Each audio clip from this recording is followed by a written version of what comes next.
Aujourd'hui, on ouvre une conversation profondément humaine. On touche le thème de la foi, de la religion, du doute, de la honte, de la culpabilité. C'est plusieurs thèmes qui sont pourtant tous liés.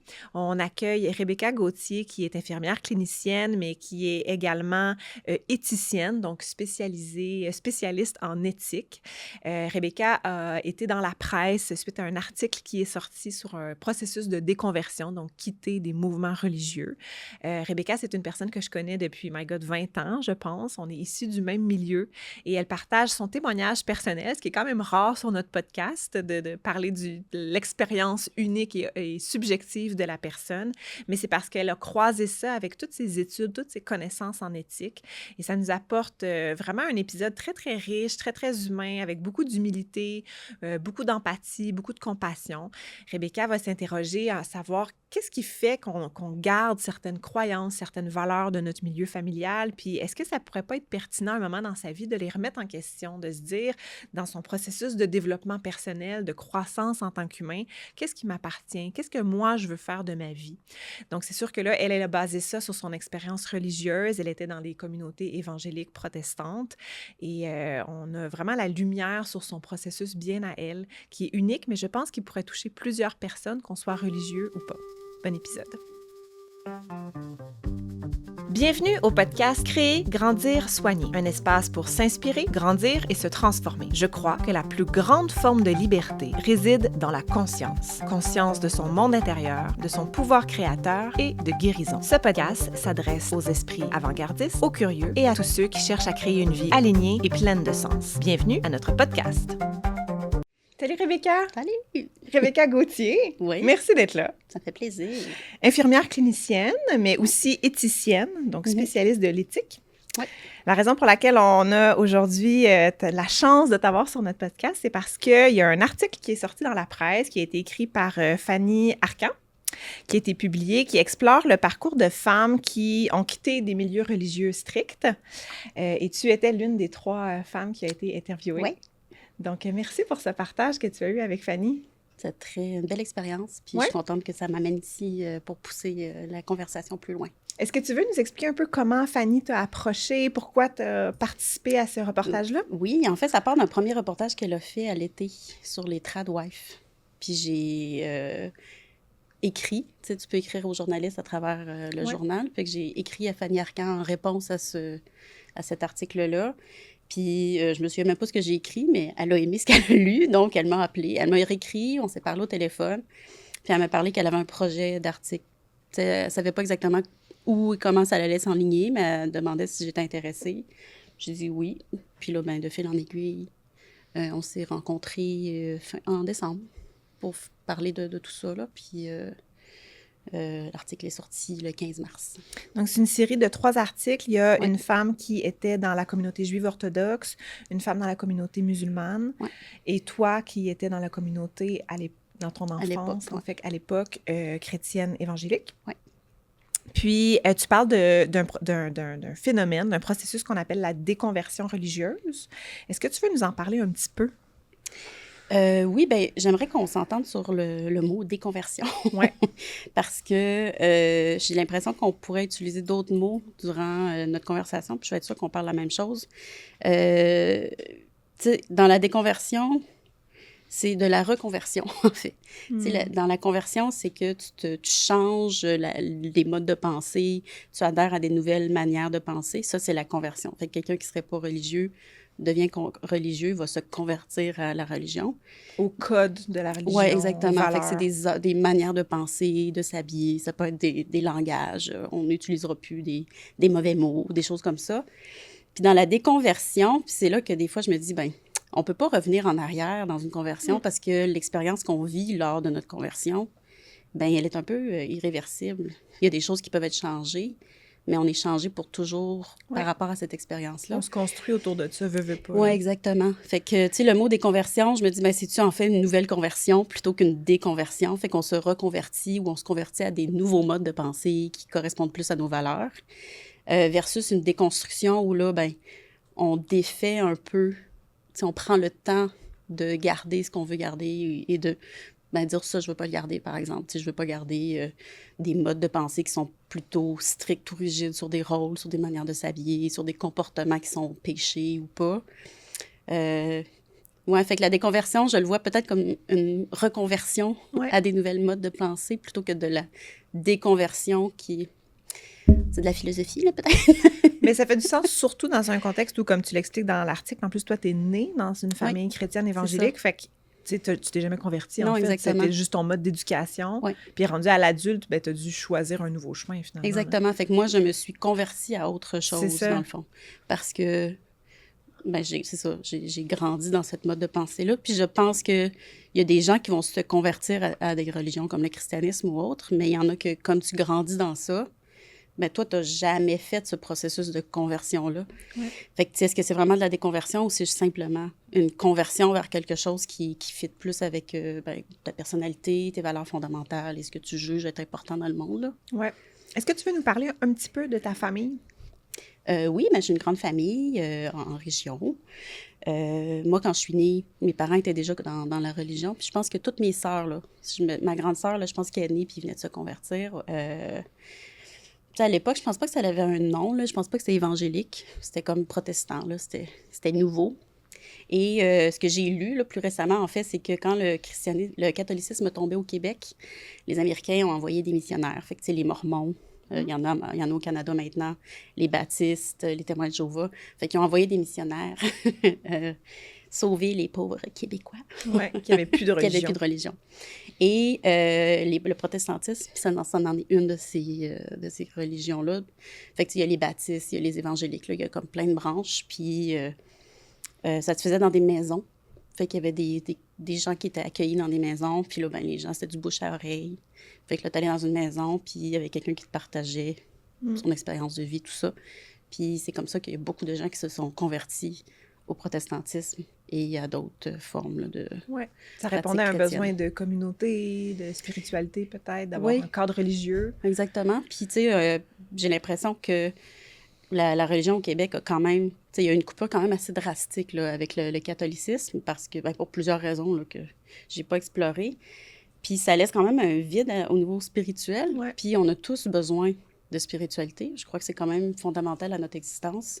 Puis la spiritualité, c'est juste de donner un sens à la vie, un comment et un pourquoi.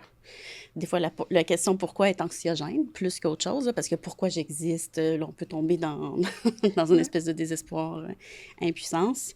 Mais c'est aussi beaucoup le comment. Ouais. Comment je veux vivre ma vie et comment je veux réagir à cette expérience-là, à cet événement-là.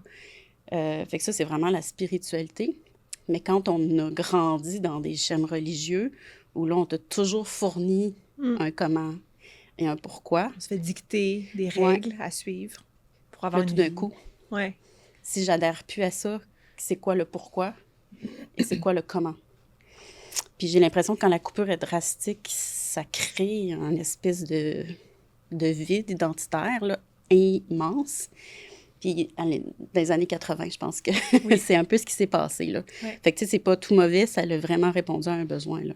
Donc, c'est ça, mes parents, ils se sont convertis dans ce mouvement-là. Ma mère, elle a des études quand même poussées, là, en chimie, et elle a décidé de faire l'école à la maison. Donc, j'ai été éduquée avec mes sœurs à la maison jusqu'en secondaire 5. Ouais, c'est ça. Puis après ça, je suis allée au cégep, l'université, tout ça, là. Oui. Fait qu'on a quand même été isolés socialement d'une certaine façon, là. C'était très... pas limité, là, mais c'était très, très centré sur le milieu chrétien, là. Fait que, on allait à l'école à la maison, les sorties étaient souvent reliées à l'église, des activités religieuses, tout ça. C'est ça. Ouais. Est-ce que si les gens sont curieux déjà d'en savoir un petit peu plus sur ton expérience de vie, t'en parles là, dans l'article de Fanny Arcan. J'invite les gens à le lire, qui est super bon. Donc, les 3 femmes, en fait, c'est pertinent, leur processus. Puis justement, en lisant les 3 articles, je me suis dit, c'est intéressant parce que là, le trait commun, c'est la religion, tu sais. Mm-hmm. Mais est-ce que tu vois la déconversion comme quelque chose qui dépasse le religieux ou la conversion, comme tu disais plus tôt? Tu sais, est-ce que c'est un processus qu'on peut vivre dans d'autres sphères de sa vie? Oui, parce qu'en fait, tu sais, depuis quand on est petit, là, même adolescent, jeune adulte, on construit une identité sur des choses qu'on nous dit qu'on est, souvent. Fait que là, on va dire, toi, t'es le tannant de la classe, toi, t'es l'enfant rebelle, toi, t'es le même, toi, t'es bon en sport. Fait qu'on va prendre toutes ces choses-là des autres, puis, ben on veut être accepté, on veut appartenir à notre groupe. Puis ça, c'est un processus qui est profondément humain, qui dépasse la religion. Mais il arrive à une étape, peut-être jeune adulte ou dans la trentaine, où là, ben il y a peut-être un conflit entre ce qu'on nous a dit ou ce qu'on a perçu de nous-mêmes et là où on est rendu dans la vie pour dire, là, il y a des affaires qui ne marchent plus, là. Il y a des plaques qui se collent plus, là. Fait que là, on a besoin de refaire et défaire des choses qu'on croit sur nous, on a cru être, que peut-être qu'on n'est pas, là. Fait que, tu sais, je vais prendre l'exemple de la rebelle. Moi, j'ai été l'enfant rebelle de ma famille, de toute ma vie. J'ai été l'enfant qui explosait, qui pétait des coches parce que ça me manquait de cohérence. Je suis quelqu'un qui accorde beaucoup, beaucoup d'importance à l'intelligence, à ce qui fait du sens et à ce qui est, c'est ça, cohérent. Donc, dans le fond, si tu me dis ça, il faut que ce soit cohérent avec le reste. S'il y a des affaires qui sont incohérentes, ça me crée comme un choc mental, là, je sais pas trop. Là. Puis là, ben, inévitablement, j'essaie de trouver le sens de la cohérence. Puis s'il n'en trouve pas, ben, ça me crée comme un gros inconfort, là. Puis ben, dans la religion, il y a beaucoup d'incohérences. Fait que dans le processus de déconversion ou de déconstruction, c'est de dire, je prends le mot rebelle, mais je suis un enfant rebelle. Est-ce que je suis vraiment rebelle? Et qu'est-ce que être rebelle? Oui, rebelle à quoi? À quoi, exactement? Puis pourquoi et comment? Puis est-ce que je peux prendre ce mot-là et me le réapproprier de manière positive? Tu sais, je ne suis pas rebelle, je suis une personne qui est assertive, là, je sais pas c'est quoi en français, là, mais tu sais, j'hésite pas à confronter, à dire les choses, à questionner, à aller au cœur des problèmes parce que j'aime défaire pour aller trouver les fondements en dessous. Puis une fois que j'ai trouvé les fondements, mais là, je peux construire. Ouais. Fait que c'est le même mot, c'est le même concept, mais j'y en ai donné une signification complètement différente. Et là, maintenant, je suis fière d'être un enfant rebelle. Oui, c'est ça. Puis, dans ton expérience à toi, qu'est-ce qui faisait que tu étais rebelle par rapport à la religion de tes parents? C'est vraiment, je crois que c'est comme, ça fait partie de ma personnalité.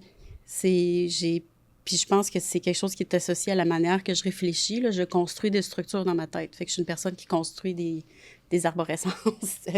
J'identifie les patterns vraiment rapidement. Fait que, tu sais, dans la religion, qu'est-ce que tu construis?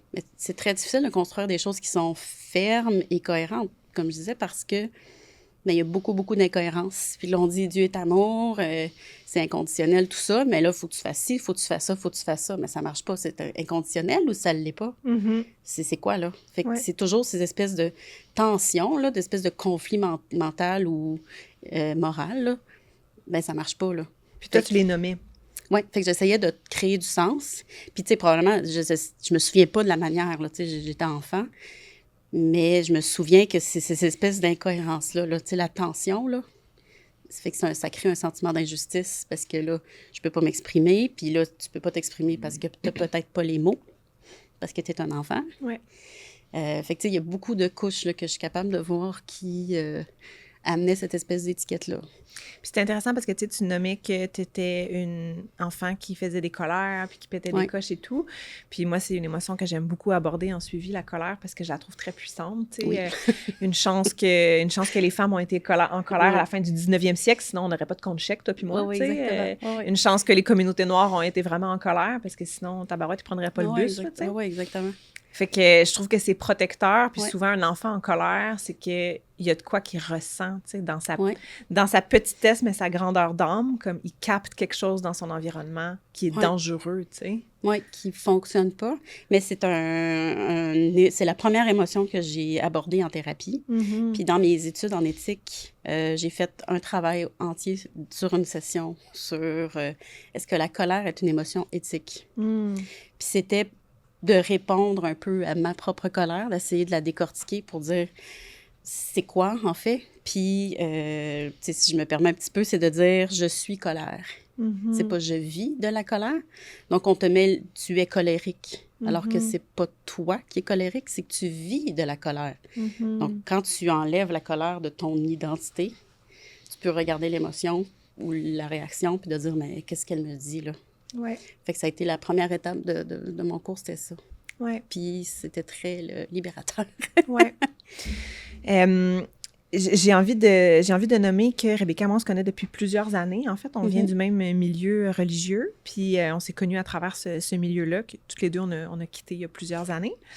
Mais, tu sais, moi, j'ai remarqué que le processus de déconversion chez la femme est beaucoup plus complexe que chez l'homme, parce qu'il y a une layer supplémentaire dans les rôles attitrés, genrés, qui sont de toute façon reflétés dans notre société encore à ce jour. Qu'est-ce que tu en penses? Je suis vraiment d'accord. Puis, tu sais, suite à l'article, j'ai des femmes qui m'ont écrit, que j'ai côtoyées à l'époque. Puis, c'est vraiment une crise identitaire majeure et profonde, parce qu'on est beaucoup dans l'interdit, dans la honte. Fait que, tu sais, le gros sentiment, là, qui est utilisé surtout pour contrôler la femme puis lui faire faire un peu ce qu'on aimerait qu'elle fasse, là, dans le milieu religieux, c'est la honte. Fait qu'on lui fait honte de son corps. Donc, elle a honte d'avoir des seins. Si, mettons, t'es plus volumineuse, on a honte. Fait qu'on amène la honte, c'est « shame on you ». La honte d'être très... vocale, d'exprimer, tu sais, d'être un peu festif. Faut que tu sois comme la retenue, faut que tu sois dans une espèce de rôle où tu es « oui, bonjour », tu sais. Puis si tu ne fites pas là-dedans, bien là, tu as la honte. La honte de contester, la honte. Fait que c'est vraiment, c'est vraiment l'impression que j'ai, là, c'est la honte. Puis la réaction à la honte, c'est cacher. Fait que la première chose que quelqu'un fait quand il a honte, c'est qu'il va cacher. Quand c'est une grosse honte, là. Donc là, on cache quoi? On cache qui qu'on est, on cache notre corps, on va cacher nos pensées, nos émotions, on cache. Mais là, quand tu veux défaire toute ce schème de pensée-là, la première chose que tu es confronté, c'est cette honte-là. Puis c'est énorme, la honte, là. Puis ça amène la culpabilité, tout ça, là. Fait que c'est cette espèce de boucle culpabilité-honte, là, que t'as chez la femme, que t'as pas chez l'homme. Puis... il y a un mémoire que j'ai lu, puis là, j'oublie le nom, je m'en excuse. Elle avait dit, dans la religion, l'homme est libre de discriminer, la femme est libre de quitter. Puis ça m'avait vraiment frappé, cette phrase-là, parce que c'est vrai. Parce que tu peux pas contester les conditions dans lesquelles tu es. Les conditions dans lesquelles tu es, ça fait partie du dogme. Le dogme te met dans un rôle secondaire, puis t'es cantonné là. Oui, un rôle de soutien. Un rôle de soutien, puis si tu vis du succès ou si tu as une réussite, c'est pas toi de toute façon, c'est à la gloire de Dieu. Exactement. Puis t'es là pour le soutien de ton conjoint de toute façon. Fait que même si tu réussis, je nommerai pas l'Église, là, mais il y avait un ministère pour les femmes, là, puis c'était comme, tu sais, il y a comme une espèce de sentiment de mépris, de condescendance, tu sais, c'est pour les femmes, tu sais, c'est comme, oui. Puis c'est comme non. Oui. C'est pas... oui. Les femmes font des petits déjeuners. Puis les hommes, eux, ils font les gros événements. Exactement. Fait que, c'est comme il y a des couches et des couches et des couches là, qu'il faut défaire. Puis de juste se sentir à l'aise de s'exprimer. Quand tu es honteuse de ça, mettons. Oui. Puis c'est intéressant parce que, tu sais, quand on vient d'un milieu religieux, puis là, toi puis moi, on connaît le milieu... évangélique, tu sais, protestant, mais donc je ne pourrais pas parler pour les personnes qui viennent de la communauté musulmane ou juive, il y a peut-être des similitudes. Mais il y a un gros aspect qui est au sujet de la sexualité, de tout ce qui est le corps de la femme, le corps de l'homme, la consommation de la sexualité ou pas, la non-consommation. Puis là, après ça, tu arrives dans l'univers normal, puis là, c'est comme soit l'opposé ou soit d'autres schèmes de honte que de toute façon, on n'est jamais suffisante, tu sais. Fait que c'est dur de trouver sa place là-dedans aussi. Oui, exactement. Puis il y a quelque chose c'est plus récemment où j'ai compris que l'hypersexualisation, elle ne provient pas de la société en particulier quand on vient du milieu religieux. C'est vrai. On est hypersexualisé dès notre enfance. Ah oui. Puis des histoires de jeunes filles sont obligées de porter des grands T-shirts dès l'âge de 7 ans quand elles vont se baigner parce qu'il ne faudrait pas voir leur corps. Tu sais, là, on se scandalise que ça arrive dans certaines religions, mais ça arrive aussi dans les milieux chrétiens évangéliques. C'est juste que c'est peut-être moins dit, là. Fait que c'est de l'hypersexualisation des filles très jeunes. Donc, Oui. on hypersexualise notre corps. Donc, notre corps n'est qu'un objet pour le plaisir. Oui, ou Fait de que faire d'avoir attention. Oui, exactement. Le corps devient dangereux aussi. Ouais. Très, très jeune, là, 9-10 ans, on est conscientisé au Ouais. regard que les garçons peuvent avoir sur nous, de faire attention, finalement. Oui, puis c'est que il ne nous aimera jamais vraiment. Mm-hmm. Il va nous aimer à cause de de notre corps. Ouais. Donc, de croire qu'un homme t'aime de manière authentique pour ton individualité et ton humanité, ce que tu es en tant qu'humain, et non pas parce que tu es un corps de femme, là. Ça fait partie de l'addition, mais c'est pas que ça. Fait que ça vient fausser même la relation que les femmes pourraient avoir avec les hommes, où là, ben, elles sont des objets sexuels. Elles ne sont pas des humains à part entière. Donc, tout ce qu'elles peuvent amener à l'homme, c'est le soutien et la sexualité, mais lui ne l'aimera jamais vraiment dans son entièreté humaine, là. Fait que c'est ce qui m'a récemment. J'ai comme, on est hyper sexualisé. Puis j'ai été moins sexualisée en dehors de l'Église que dans l'Église. Ouais. Parce que j'ai des très bonnes relations avec des hommes. J'ai des amis hommes, là, qui sont en couple, qui sont pères de famille, tout ça. Puis ma relation est avec eux. C'est des super de belles amitiés riches. Puis je me dis, j'aurais jamais pu avoir ça dans l'Église. Parce que automatiquement, il y a une tension sexuelle, ça peut juste être ça. Il ne pourrait pas avoir d'amitié. Oui, oui. Alors que c'est faux. Oui, on n'avait même pas le droit de se retrouver dans une pièce seule Non, avec exactement. un homme. Non, c'est ça. Par peur que l'homme puisse céder à la tentation. Exactement. Comment est-ce que tu distinguerais aujourd'hui la religion de la spiritualité? Tantôt, tu parlais du besoin humain de la spiritualité, que je partage avec toi. Là. C'est quelque chose qui est fondamental chez l'être humain. Comment as-tu réussi à faire la différence, toi, après ton parcours? Ben, tu sais, comme je dis un petit peu, la spiritualité, c'est de trouver le comment et le pourquoi. La religion, c'est une réponse à ces questions-là. Mais c'est comme un monolithe. C'est comme un tout inclus. Tu adhères à ça ou tu y adhères pas. Il y a pas tant de marge de manœuvre dans la... Ouais. Dépendant des églises, des milieux, là, c'est souvent un monolithe de croyances. Donc, ça vient avec ça. Puis là, ben, avec le temps, ces modes de pensée-là viennent modifier les actions puis les perceptions du monde. Fait que, tu sais, je pense que quand tu adoptes le monolithe de la religion, ben ça prend quand même un certain temps avant que les agissements puis les comportements changent, que tu changes ta manière de t'habiller, par exemple, que tu changes ta manière de parler. Parce que c'est vraiment une sous-culture là, complète. Oui. Tu organises ton horaire de vie autour des activités. Alors que la spiritualité ne ferait pas en sorte nécessairement que tu vas changer ta manière de t'habiller puis de parler, puis tu vas changer ton horaire de travail. Ça ferait pas nécessairement ça. Fait que la religion, c'est un monolithe, c'est comme un... Oui, c'est vraiment une sous-culture. Là. Fait que dans le fond, c'est que tu adhères à un mouvement de sous-culture qui vient avec une série de réponses au comment et pourquoi, ce que tu as besoin en tant qu'humain, mais ça vient avec des exigences. Tu dois adopter ces modes de pensée-là, ces agissements-là. Autrement, mais tu pourrais être mis dehors de la communauté. On ne veut pas tant des électrons libres là, dans les religions, parce qu'ils sont dangereux. Oui. Alors que la spiritualité, ben, tu peux être l'électron libre que tu as envie d'être. Oui. En autant que tu sois capable de trouver quand même des réponses au comment et pourquoi. Là. Puis il y a des milieux, quand même, on va le dire, il y a des milieux spirituels qui ont des tendances religieuses aussi à ce niveau-là. Dans les communautés, là, un peu New Age, puis je ne veux pas les nommer, l'idée, c'est pas de juger les communautés, mais on peut le voir quand même. Puis je sais pas toi, mais moi, j'ai développé un excellent radar à spotter quand il y a des communautés qui se créent très réglementées où est-ce qu'il y a des normes et tout, tu sais, comme c'est tel type d'habillement qu'il faut que tu fasses pour pratiquer tel sport. Puis je fais beaucoup de vélo de route. Puis c'est un des freins que j'ai vécu le plus au début.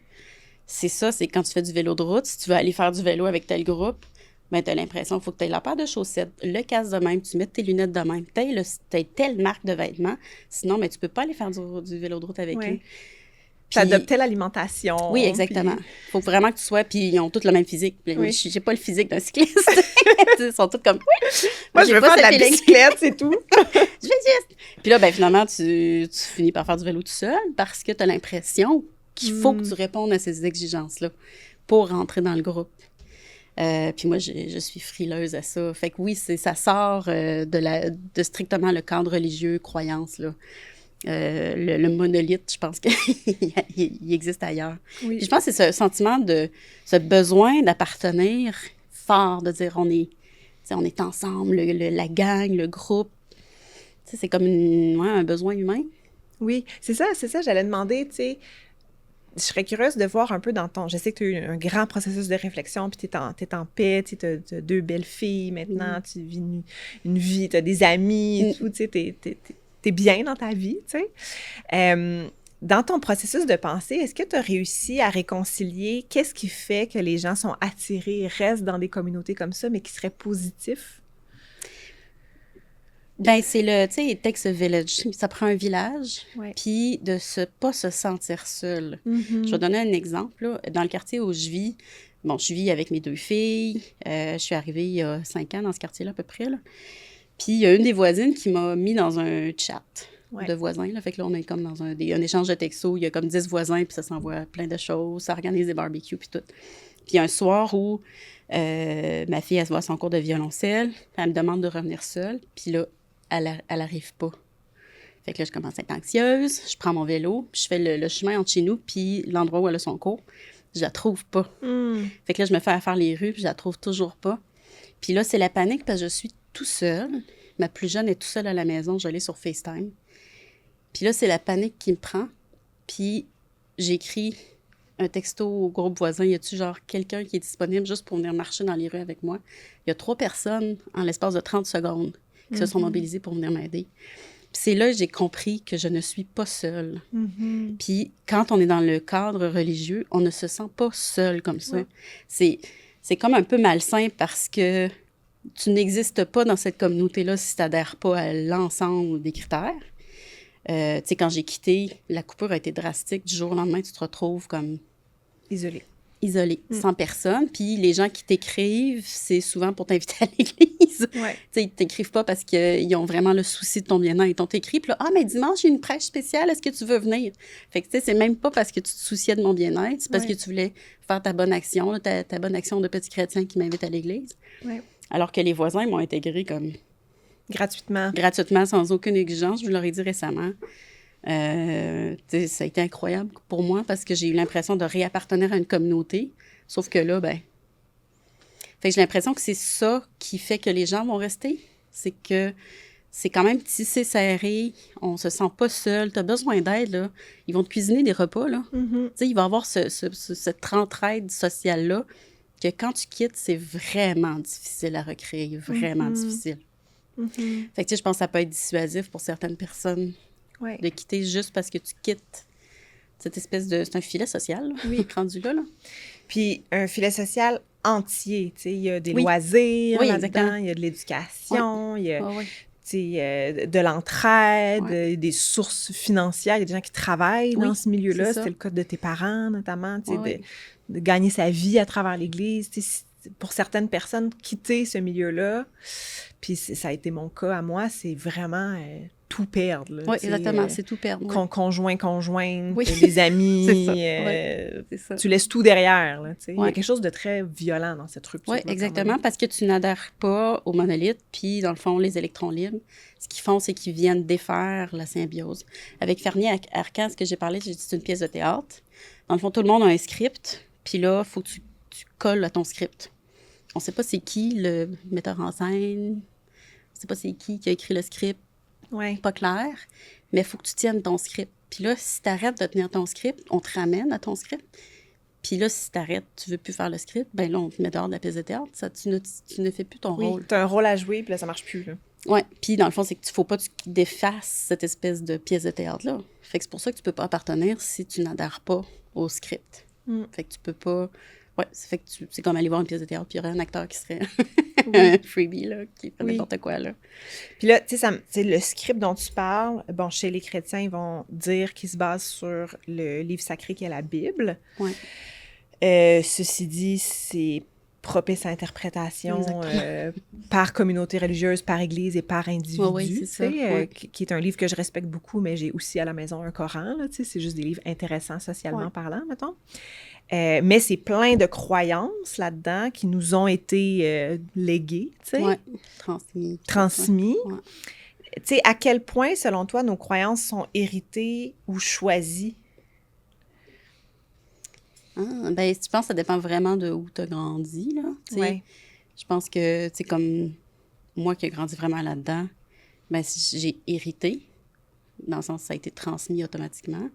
Mais tu les as choisis Mais après. j'ai choisi, oui. Puis je pense que ce processus-là est nécessaire. Ouais. Puis, tu sais, il y en a qui vont passer leur vie entière sans remettre tout ça en question. Mm-hmm. Mais en tout cas, pour moi, je ne serais pas capable de ne pas faire ça. Ouais. Mais oui, je pense que ça dépend. Puis hériter de où et de qui. Il y en a qui vont hériter des croyances et des valeurs d'un professeur en particulier, de parents, d'amis, plus que de leurs parents. Parce que leurs groupe parents... d'amis. Oui, exactement. Fait que, tu sais, je pense que c'est... Puis je pense que le processus de déconstruction se commence à partir du moment où là, tu dis, ben je crois tout ça, mais est-ce que c'est moi qui le veux? Est-ce que c'est moi qui l'ai choisi? Mm-hmm. Ou c'est juste, j'y ai adhéré parce que, ben à ce moment-là, c'était correct, puis c'est ce qui faisait du sens. Puis c'est à ce moment-là que tu défais, puis tu choisis. Après ça, si oui ou non tu veux continuer à croire tout ça. Oui. Dans mon travail de thérapeute, j'ai plusieurs de mes clients qui sont issus du milieu religieux parce que je suis un peu la face thérapeutique qui connaît ça.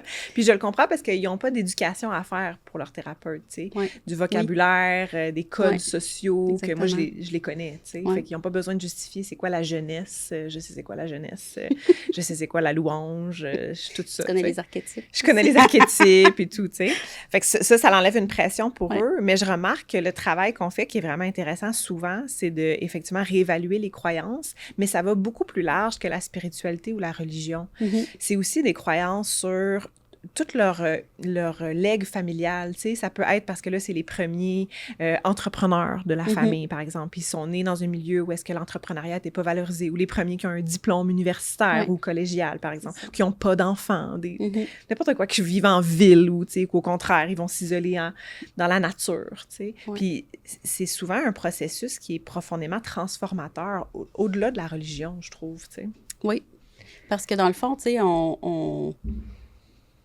on adhère à ce que notre famille nous a transmis ou la manière que notre famille est.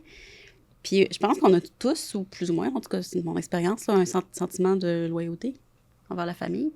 Puis quand tu sors de ça, c'est comme s'il y a une espèce de conflit de loyauté avec ce que ta famille représente. Puis c'est quelque chose que je pense qu'il était cité dans l'article, c'est quand j'ai entrepris mes études en philosophie. Initialement, je faisais la maîtrise en philosophie et éthique appliquée. Puis j'ai fini avec le diplôme d'études spécialisées en éthique. Puis quand je me suis inscrite en philo, là, parce que c'était ça mon inscription au début, ça l'avait choqué mon père, parce que la philo, c'est un peu l'antipode du christianisme, c'est que tu remets tout en question. C'est l'art de se poser des questions. Puis il m'avait écrit un long message. Long message pour me dire que pas que ça servait à rien, mais en gros, c'était ça. Ma vie serait pas plus heureuse que de me poser des questions. C'était comme juste me creuser un malheur infini. Puis je me souviens d'avoir répondu « Non, je suis ça. Mm-hmm. Je suis, genre, éthique. Je suis mue par mes valeurs, par mon code moral. Ça me fait tellement du bien d'être assise dans ces cours-là. Mm-hmm. C'est comme si je comprends enfin qui je suis, là. Ouais. C'était tellement thérapeutique. Les 2-3 premiers cours, là, c'était incroyable, là. Ouais. Ça a transformé ma vie, là, les 3 premiers cours de ce programme-là. Ça me fait penser un peu que quelque chose qu'on travaille souvent avec mes clients, c'est d'apprendre à habiter la nuance, les ondes grises, le « je sais pas », tu sais. Oui. Il y a beaucoup cette quête d'avoir des réponses fermes, immuables dans la religion qu'on a connue, toi et moi. Alors que moi, ça a été un des plus grands apprentissages de ma vie, tu sais, de dire, il y a des trucs que je sais pas. Je suis capable d'habiter cet espace d'incertitude. Ouais. Tu sais. Je pense que c'est le premier... les premiers pas dans la déconstruction, c'est ça. C'est d'habiter cette incertitude-là. La religion ou d'adhérer à certains modes de pensée plutôt rigides, c'est qu'on enlève l'incertitude. Dans la religion, j'avais une certitude, Dieu est en contrôle. Ouais. Donc, ça m'enlève l'anxiété que la vie, les aléas, tout ça m'amène, parce que Dieu est en contrôle, donc tout est planifié, c'est pour mon bien, donc j'ai pas à m'inquiéter. Puis là, ben, quand tu enlèves ça, c'est que de l'incertitude. Puis ça, là, c'est dans le fond, c'est de faire face à sa propre angoisse par rapport aux événements de la vie, par rapport à ce qui se passe. Puis je me souviens, le père de mes filles a eu un diagnostic de maladie quand même important, puis on n'était plus dans la religion, tout ça. Puis une des premières réflexions qu'on s'était faites, c'est comment que les gens normaux réagissent à ce genre de nouvelles-là. Parce que dans l'Église, on se serait fait dire on va prier. Là, c'est pas ça le réflexe. Fait que qu'est-ce qu'on fait? C'est parce que c'est anxiogène, tu n'as plus de certitude. Puis là, maintenant, la certitude que j'ai maintenant, c'est je ne sais pas. La seule certitude que j'ai, c'est que je ne sais pas, puis j'ai pas besoin de savoir. Mais c'est très anxiogène. Puis si je peux recommander un livre, c'est Se libérer du connu de Jiddu Krishnamurti, Freedom from the Known. Il a fait une conférence, puis il y a quelqu'un qui l'a retranscrit en livre. Puis, tu sais, il dit, on nous apprend à se tourner vers l'extérieur pour aller chercher des réponses et des certitudes. Puis, quand on veut se sortir de la religion, de ces modes de pensée fixes-là, on apprend à se retourner vers l'intérieur, ce qu'on n'a jamais appris à faire, pour nous-mêmes nous apaiser et accepter l'incertitude. Fait que c'est arrêter de regarder à l'extérieur, de chercher un homme ou une personne ou une divinité à l'extérieur de nous qui va nous sécuriser. C'est d'aller à l'intérieur de soi. Puis je pense que oui, c'est le premier... C'est comme dans les premiers pas, là. On fait face à cette incertitude-là. Puis c'est extrêmement long et souffrant, je pense, comme processus là. Je sais pas si tu l'as vécu dans ce sens-là. Mais personnellement, moi, j'en suis... Oui, là, c'était beaucoup de vulnérabilité puis un sentiment d'être perdu dans l'océan. Mais j'en suis ressortie avec, bizarrement, une beaucoup plus grande confiance ou sécurité intérieure, tu sais, de se dire comme que c'est comme si on accepte l'incertitude, ben ça, c'est certain. Oui, exactement. C'est ça. Tu comprends ce que je veux dire? Oui, l'incertitude est certaine. L'incertitude est certaine, oui, c'est ça. Puis l'image qui me venait, j'ai vu ça sur... c'est une activité qui se fait je pense, en Norvège, où une espèce de grosse combinaison flottante, puis les gens, ils descendent une rivière, mais sont couchés sur le dos dans la rivière. Là, puis je veux faire pas ça. Où tu s'en vas. Puis je me suis dit, mais c'est exactement ça. Oui. C'est que tu te laisses aller, puis tu fais confiance que tu rentreras pas dans l'arbre ou il y aura pas de chute. Oui. Parce que, l'incertitude, elle est certaine. Là. Oui, c'est ça. Qu'est-ce qui est, Rebecca, selon toi, le plus difficile quand on commence à remettre en question des croyances qui ont toujours été là? Je pense que c'est comme si c'est remettre en question soi-même. C'est sa propre identité qui est à risque de s'effondrer. Fait que je pense que c'est ce qui est le plus difficile, parce que souvent, on est ce qu'on pense. Ouais. Donc, je crois X, Y, Z, j'ai telle opinion, et c'est ce que je suis. Puis je crois que c'est beaucoup dans les polarisations en ce moment, avec tous les débats, tout ça, c'est que les gens sont ce qu'ils pensent. Donc, je pense que je suis de gauche, peu importe quoi ça veut dire, que je crois dans la justice sociale. Donc, je pense ça et je suis incapable de me détacher de ce que je pense. Donc, quand les gens attaquent... Donc, je le deviens. Oui. Et quand les gens attaquent ce que je pense, c'est moi. Donc, tout devient personnel. On ne peut pas sortir du personnel. Donc là, on n'est plus dans des débats, dans de la rhétorique, dans de l'argumentative. On est dans des conflits personnels et des conflits de valeurs individuelles. Parce que les gens sont incapables de se détacher de l'idéologie ou des opinions, tout ça. Là. Donc, si on défait une croyance aussi importante que le sens de ma vie, là, puis, dépendamment du niveau d'endoctrinement, je dirais à quel point c'est imbriqué dans qui qu'on est, c'est se détacher de ça, c'est s'arracher une partie de soi, là. Fait que... Oui, parce qu'il faut comprendre aussi qu'il y a, quand tu dis le niveau d'endoctrinement, il y a des nuances. Il y a certaines personnes qui, assurément, peut-être qui écoutent puis qui sont comme « My God, c'est pas du tout mon expérience », qu'eux vont à l'église le dimanche. Oui. Ils se font lire un passage biblique, il y a de la musique religieuse, ça leur fait du bien, ils disent allô au monde, puis ça retourne chez eux. Puis exactement, ça finit là. Ça finit là, tu sais. L'expérience que tu as eue, puis que j'ai eue également en partie, c'était vraiment plus profond. C'était tout notre univers qui était entouré de ça. Là. Exactement. Fait que c'est qui nous sommes, puis c'est qui nous projetons aux yeux des autres. Fait que c'est de défaire là, carrément ce qu'on est, là. Puis tu sais, tantôt, tu parlais de... comment que la honte a fait partie du processus, finalement, d'endoctrinement, on veut le dire, là, parce que quand que tu soumets quelqu'un à son sentiment identitaire, à se dire, si t'es pas comme ça, ben t'es pas la personne adéquate, ça suscite de la honte. Mais là, on remet en question les croyances, donc on remet en question l'identité. Qu'est-ce qui arrive avec la honte, finalement? Bien, en fait, la honte, c'est... Tu sais, la honte et la culpabilité, il y a deux choses, j'aimerais le distinguer, c'est qu'il y a une bonne honte et une bonne culpabilité. Tu sais, je crois que dans les comportements prosociaux, là, la honte et la culpabilité jouent des... c'est fondamental dans notre société. Par exemple, je te fais un tort, j'en éprouve de la honte, et parce que j'ai honte, j'éprouve de la culpabilité, et la culpabilité nous amène à agir. Donc, je suis vraiment d'accord. Vient bouger. Fait que la honte cache, comme je disais, fait que la honte amène la perte du pouvoir d'agir. La honte cache, donc la honte amène la perte du pouvoir d'agir. Fait qu'on perd, on perd le pouvoir d'agir quand on a honte. Quand c'est trop important, on perd. Fait que dans le fond, les gens peuvent développer une impuissance acquise, là. Fait qu'ils ont l'impression qu'ils sont incapables de se sortir, incapables de bouger. Fait que ça, c'est une honte très intense, là.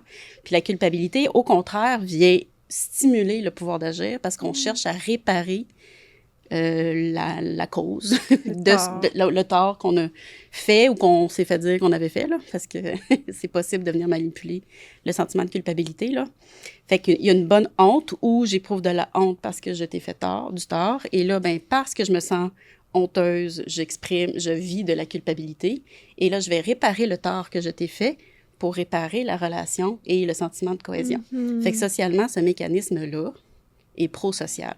Fait que les gens qui ont peut-être des comportements plus antisociaux ne vivront pas la honte et la culpabilité de la même manière, ou ils vont l'utiliser à leur avantage. Donc, ils vont utiliser ton sentiment de honte et ton sentiment de culpabilité pour te faire rester dans des schèmes de pensée. Là, on revient à la religion. L'idée du péché, d'être pécheur, d'être condamné à l'enfer sans Jésus-Christ, c'est la culpabilité et la honte. Oui.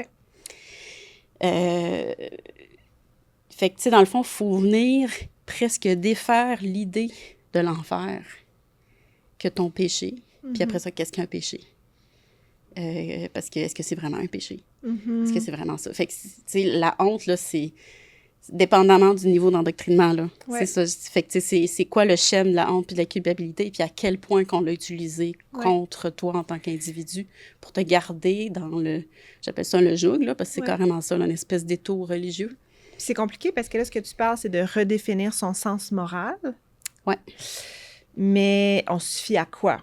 Tu sais, moi, personnellement, j'ai dû apprendre à construire une boussole intérieure, de faire confiance, de refaire confiance à ce cycle-là de honte, culpabilité, finalement. Oui, exactement. T'sais. Mais il faisait défaut à la base parce que je me suis fait guider comment me faire sentir honteuse et coupable, tu sais. Ben en fait, souvent, tu sais, je dirais que les premières pensées critiques aussi, pendant qu'on est dans le milieu, avant même que la personne défasse tout ça, les premières expériences vont venir d'un conflit de valeurs. Fait qu'il y a quelque chose de fondamental dans les valeurs de la personne. Et là, elle va vivre un conflit de valeurs. Fait que souvent, on va l'éteindre, puis là, on va continuer. Puis là, ben, ce conflit de valeurs-là peut revenir. Puis des fois, le conflit devient suffisamment gros à l'intérieur de soi pour que soit, ben, on se dissocie complètement, puis on va dans le déni de notre propre conflit de valeurs, ou là, on commence à questionner. Ah oui. Fait que la première affaire que... Quand je déconstruisais, là, je me disais ça. Il y a comme, à un certain moment donné, il va y avoir des choses qui vont se passer. Puis le conflit de valeurs non résolu amène une souffrance psychique et morale importante, là. Ça peut amener un burn-out complètement moral, là. Moi, les deux conflits de valeurs qui ont initié le tout, c'était la place de la femme dans le rôle, dans le couple. OK. Puis c'était l'homophobie dans l'Église. C'était les deux qui étaient trop troublants pour moi, que j'arrivais pas à trouver la cohérence, puis à reconstruire puis que c'était en boucle dans ma tête, puis que ça créait des conflits dans la relation que j'avais. Je me suis mariée très jeune, puis comme toi, puis à l'époque, c'était quelque chose qui revenait sans arrêt, puis qui pourrissait ma vie, en fait, que je pouvais pas construire. Parce que moi, c'est la notion de vérité. C'est l'arrogance qu'il fallait démontrer pour croire et dire que j'ai raison. Et parce que je suis née ici, ce que je n'ai pas choisi, j'aurais plus raison que toi mettons. Et toi, ben, tu mérites de mourir sous les bombes d'un pays parce que tu es né dans un pays que tu n'as pas choisi, dans une famille avec une religion XYZ que tu n'as pas choisi. Mais moi, par un concours de circonstances qui est hors de mon contrôle, j'ai raison. Ah oui, c'est ça. Toi, t'es né en Beauce dans une famille chrétienne, fait que tu vas au paradis. Mais... Par défaut, par défaut. Mais t'aurais le malheur d'être né au Japon dans une famille bouddhiste. Too late, girl! Oui. Puis, il y a un livre, là, c'est Rachel Evan Green ou un autre, là, je me souviens plus lequel des deux. J'ai lu à peu près 2 livres en même temps de 2 auteurs américaines. Puis, elle, son premier choc, c'était la guerre en Afghanistan. Puis, c'était son constat. Puis, quand je l'ai lu, j'étais comme, ben c'est le mien aussi. Elle, c'est de dire, moi, je suis née aux États-Unis, dans une famille chrétienne, dans le Bible Belt, là. Puis là, parce que cet enfant-là est né en Afghanistan, dans une famille musulmane, lui, sa mort est justifiée parce que moi, j'ai raison. Puis moi, je suis la suprême vérité. Puis moi, c'était vraiment ça, là, la valeur de la vérité, là. C'était comme, qu'est-ce que la vérité? Puis qui suis-je pour prétendre l'avoir? Ouais. Mais dans le fond, ce processus-là, là, on a nommé 3 choses très différentes. Puis chacun a ça en lui. Puis j'ai l'impression que le petit train là, part de ces espèces de petits conflits de valeurs qui sont éventuellement soit irréconciliables, donc la personne entreprend un processus de réflexion beaucoup plus poussé, ou elle se tait complètement. Puis là, elle se provoque involontairement, on s'entend, là, une souffrance morale et psychique. Là. 100%. Je trouve que le thème de la culpabilité et la honte est vraiment intéressant, puis on devrait faire un épisode complet là-dessus. Oui. Parce que ce que je partage 100%, parce que tu as vraiment bien exprimé là, ton opinion, là, ta connaissance par rapport à ce thème-là. Mais ce que je remarque, puis tu me diras si tu es d'accord avec moi, c'est qu'on est dans une culture où est-ce qu'on veut vraiment beaucoup éliminer la culpabilité. On en parle beaucoup de ça, tu sais. Dans mon milieu à moi, la santé mentale, le développement personnel, c'est beaucoup comme, il faut arrêter de se sentir coupable, de tout et tout. Puis d'une part, je comprends, parce que, tu sais, pour avoir accompagné notamment des personnes en processus de déconversion, la culpabilité, c'est dans tout et dans rien. Oui, exactement. C'est un point excessif. C'est un outil qu'ils utilisent sans arrêt pour se justifier, pour se sentir mieux envers eux-mêmes, parce que c'est ce qu'ils ont appris, tu sais. Mais je suis d'accord avec toi que c'est sain aussi comme sentiment, tu sais. Oui, puis je le vois dans certains groupes autour de moi où c'est comme si on a évité à tout prix que l'enfant se sente coupable de certains comportements, de certains traits de personnalité qui auraient besoin pas de juste être comme encadrés, parce qu'il y a des débordements, ça crée de la violence, c'est pas acceptable. Fait que l'enfant, c'est correct qu'il vive la culpabilité par rapport à son comportement violent. La violence, c'est inacceptable. Puis comment qu'on peut amener l'enfant à la conscience que son geste était violent et inacceptable? C'est à travers la honte et la culpabilité. Parce qu'il ne peut pas comprendre que c'était violent juste avec des mots puis aucun attachement émotionnel à rien. S'il y a honte un peu, puis un peu de culpabilité, il va chercher à réparer le tort. Puis éventuellement, il va arrêter. Parce que la honte, c'est puissant comme mécanisme. C'est extrêmement puissant, là. Ouais. Puis, mais c'est ça, c'est de doser, là. J'ai l'impression que... Et où la dosette, je sais pas, là. Est-ce que tu penses qu'on peut parler d'un moment de rupture, que ce soit dans un milieu religieux ou des milieux familiaux, qu'on se rend compte que ça clique plus avec qui nous sommes véritablement? Est-ce qu'il y a un moment de rupture ou ça peut se faire graduellement? Je pense que les deux sont des chemins possibles. Là, je reviens au conflit de valeurs. Je crois qu'il y en a pour qui ils vont tolérer le conflit de valeurs jusqu'à un moment charnière où là, c'est de dire non, ça, c'était genre la goutte qui a fait déborder le vase. Ben, je m'en vais. Alors qu'il y en a, ils vont entamer un processus de réflexion et là, ça va se faire sur le temps plus lent. Fait qu'ils vont peut-être quitter beaucoup plus longtemps ou après que l'autre. Mais ça va être un processus très lent, très mûri, très différent, peut-être moins drastique. Parce que le but, c'est pas de tout jeter, parce que là, tu deviens réactif. Fait que là, dans le fond, tu réagis à ce qu'on t'a dit. Fait que c'est pas quelque chose qui... T'es pas plus en contrôle de ton mode de pensée.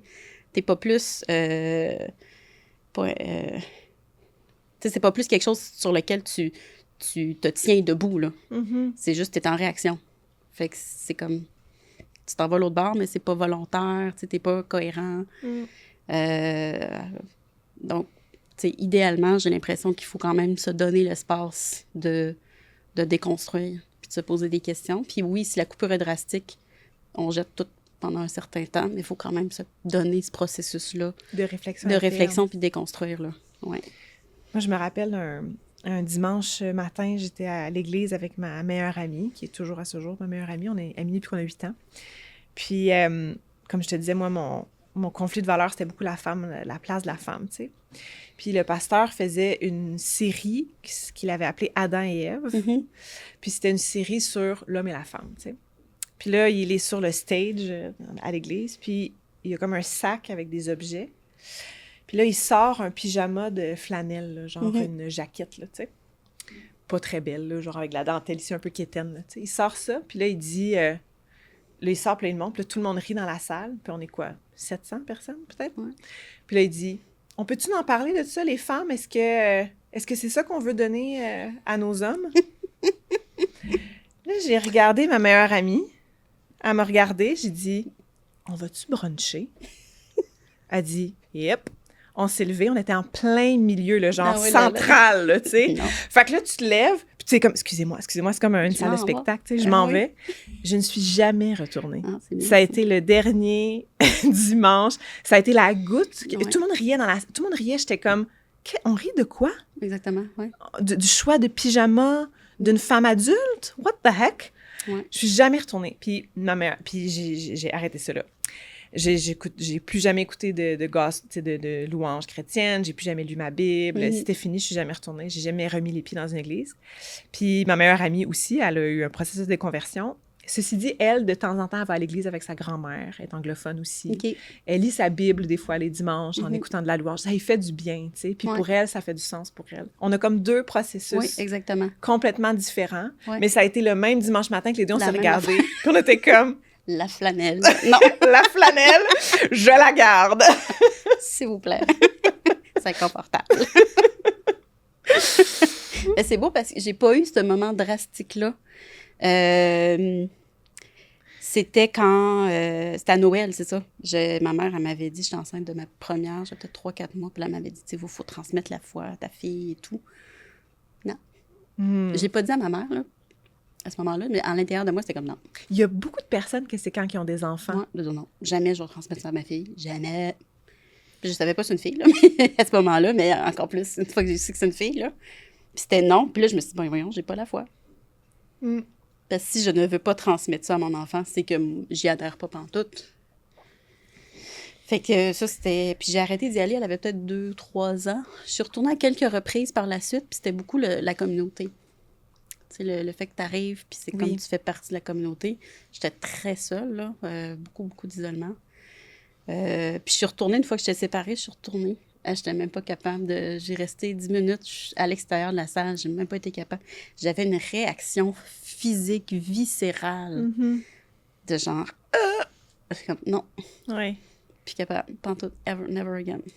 Oui, je suis retournée, moi aussi, une fois pour les funérailles d'un ami qu'on avait en commun. Puis, mis à part les funérailles, j'étais toute seule en arrière, dans la dernière rangée. Personne ne me parlait. Tout le monde m'ignorait.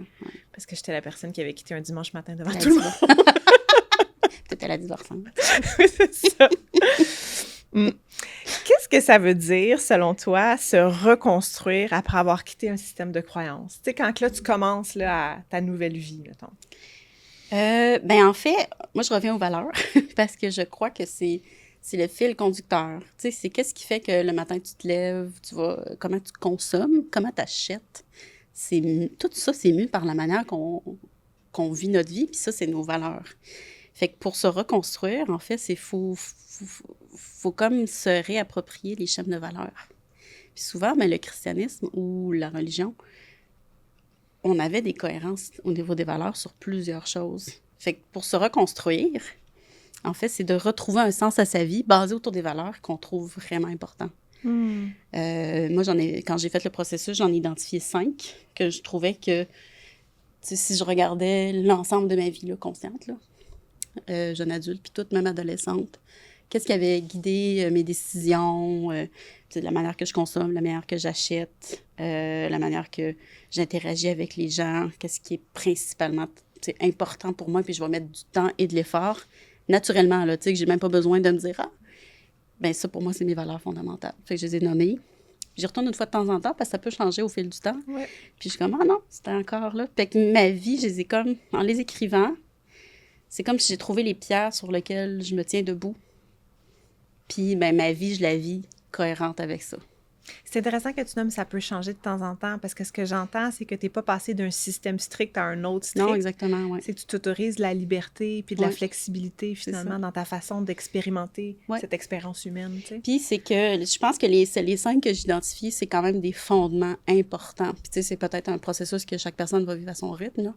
Mais je crois qu'il y en a qui sont durables. Puis c'est un fondement de qui tu es en tant que personne. Oui, la valeur est inébranlable, mais la façon de l'exprimer. Oui, exactement. Puis il va y avoir des valeurs temporaires. Tu sais, il y en a qui vont venir super importantes pendant 5, 6, 7, 8 ans. Puis après ça, tu dis, ben non, finalement, ça, c'est plus si important. Tu sais, j'avais, par exemple, ou même la définition. Tu sais, pour moi, c'est super important d'être intègre et authentique. Pour finalement me rendre compte que je ne l'étais pas envers moi-même. Je l'étais envers les autres, mais pas envers moi-même. Donc là, quand tu deviens intègre envers toi-même, c'est que là, tu es droit avec toi-même. Donc, ça veut dire que tu vas peut-être être pas moins authentique et intègre avec les autres, mais tu vas être moins peut-être plaisante pour certaines personnes. J'avais tendance à être très plaisante pour les gens, mais ça faisait en sorte que je manquais d'intégrité envers moi-même. Alors que pour moi, cette cohérence-là sociale, c'était super important, tu sais, de chercher à rassembler, concilier les différences, toujours créer un espace de dialogue, blablabla. Mais là, quand tu viens intègre avec toi-même, ça ne peut plus fonctionner autant. Parce qu'il y a des moments où tu dis le dialogue n'existe plus.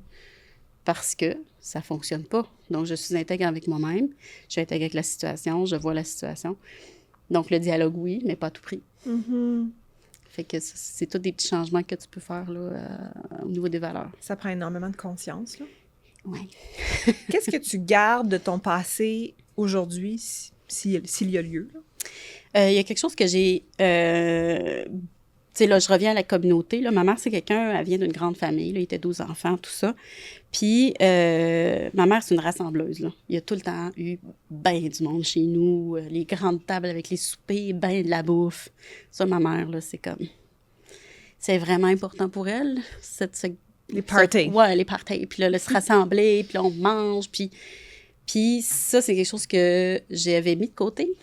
Mais j'étais quelqu'un comme ça. Puis dans mon processus de séparation, je me suis dit, tu vois, j'avais perdu cette partie-là de Rebecca. Là, je me le réapproprie lentement. Fait que cette espèce de rassembler, d'être capable de s'asseoir, c'est un processus, là, parce que, encore là, avec la honte, on a de la misère à s'exposer aux gens. Mais ouais, c'est ça. Ça, je veux garder ça. S'il y a quelqu'un qui nous écoute puis est en questionnement, là, à savoir comme, je sens, tu sais, que je sens qu'il y a des parties de ma vie que je dois identifier, amener plus de conscience, puis plus d'intégrité, justement. Que ce soit par rapport à un système religieux ou des valeurs familiales qu'il a reçues ou des croyances qu'il a reçues. Qu'est-ce que tu aimerais que la personne retienne de notre épisode? Ben, c'est de nommer les émotions puis les sentiments, là. Puis la roue des émotions, j'avais trouvé que c'est un outil super aidant au début. Qu'est-ce qui m'habite, là? Qu'est-ce qui m'habite? Puis d'identifier les valeurs. Fait que, tu sais, les valeurs, on peut aller trouver ça sur Internet, là, parce que des fois, ça ne nous vient pas comme ça, si c'est pas un processus ou une recherche qu'on a déjà fait.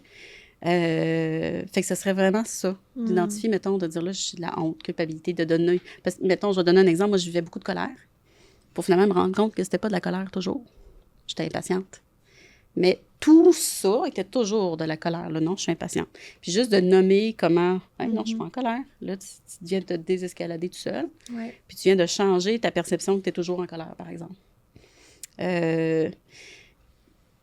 Puis de ne pas hésiter à en parler, parce qu'il y a quand même beaucoup de gens là, qui vivent ce processus-là. Sont peut-être moins évidents qu'on le pense, mais... Il y a toujours des ressources là, qui peuvent aider les gens à chercher. Mais je leur dirais au niveau des valeurs, là, de se donner l'espace et le droit de vivre des conflits de valeurs, puis de ne pas enterrer ça sous un tapis. Là.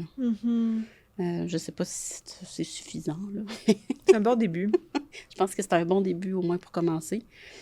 Ouais, fait que nommer les valeurs, puis les émotions, sentiments. Parce qu'on apprend à pas... aller à l'intérieur, à toujours aller à l'extérieur. Là, il faut apprendre à aller à l'intérieur. Puis ça commence par nommer ces choses-là. Là. Ouais. Moi, j'aurais comme envie de dire de se... Je sais, je vais poser la question à toi, mais ce qui me vient, c'est de reconnecter à son corps aussi. Ouais. Tu sais, pour ça, revenir descendre là, dans son Ouais. corps, dans ses sensations et tout. Mhm. Moi, c'était quelque chose qui m'avait été interdit beaucoup. Tu sais, on disait même Ouais. que le yoga, par exemple, c'était Oui. démoniaque, I guess. Alors que, tu sais, c'est des pratiques, finalement, qui te ramènent à sentir des sensations, Ouais. donc des émotions, Ouais. tu sais. Puis les mots, tu sais, c'est que si c'est des mots qu'on n'a jamais utilisés, on peut pas savoir. Mhm. Fait que tu vis des choses, mais tu n'as jamais les mots pour les exprimer. Puis quand tu mets les mots sur ton expérience puis ton vécu, les bons mots au bon moment, c'est des micro-pas, là, mais c'est que tu te construis à l'intérieur de toi quelque chose. C'est que là, tu es capable de reconnaître tes signaux d'alarme, de dire « oups, oups ». Fait que la première étape, c'est le vocabulaire. Mhm. Parce que pour nommer ce qui se passe à l'intérieur. Parce que c'est ça, on apprend à taire ça. Parce que Dieu est en tout contrôle. Tu sais, on vivrait quelque chose. Ah, Dieu, thoughts and prayers, tu sais, on va prier, Dieu va régler ça. Oui, mais je me sens anxieuse, c'est pas bien. Non, on va prier, puis là, si tu te sens toujours anxieuse, mais tu as peut-être un problème de foi. Mhm. Fait que là, on shame, on met de la honte sur l'émotion que tu vis parce que tu n'es pas supposé la vivre. Fait qu'on l'éteint, là. Fait que tout ça, là, c'est de refaire exister ça, là. Ouais. C'est très long. C'est très long. Puis, il y a une souffrance physique et émotionnelle très importante. Fait que c'est un processus qu'il faut... si on entame ce processus-là, il faut se donner l'espace de souffrance qui vient avec. Je l'ai trouvé beaucoup plus souffrant, surtout au début, là. Beaucoup plus souffrant que ce que je pensais. Puis, tu sais, il y a beaucoup de ressources, tout ça, là. Il y a de l'aide psychologique. Il y a beaucoup de ressources, là, mais de ne pas faire ça tout seul quand ça devient trop difficile, là, c'est vraiment important aussi. Merci, Rebecca. Ça fait plaisir. Merci pour ton partage, pour toute ton intelligence. Tu as beaucoup, beaucoup de sagesse. Merci. Merci d'avoir partagé ce moment avec nous et d'avoir pris ce moment pour vous dans cet épisode de Créer, Grandir, Soigner. Pour ne rien manquer, abonnez-vous sur Spotify, YouTube ou votre plateforme préférée. Si cet épisode vous a plu, laissez un avis ou un commentaire. C'est toujours apprécié et ça nous aide énormément dans notre mission à faire rayonner la santé mentale. D'ailleurs, n'hésitez pas à le partager à une personne qui vous est chère. Vous pouvez aussi nous retrouver sur Facebook, TikTok et Instagram. Pour aller plus loin dans votre bien-être et votre épanouissement, nos cliniques vous accueillent avec une équipe dédiée à la santé mentale et au mieux-être. Découvrez tous nos services, ateliers et retraites sur centrethérapeutiqueboréal.com. Quelques petits mots importants. Ce podcast est proposé à titre informatif et éducatif uniquement. Il ne remplace en aucun cas un avis, un diagnostic ou un traitement médical, psychologique ou thérapeutique professionnel. Si vous avez des préoccupations concernant votre santé mentale ou physique, nous vous encourageons à consulter un professionnel qualifié. À très bientôt!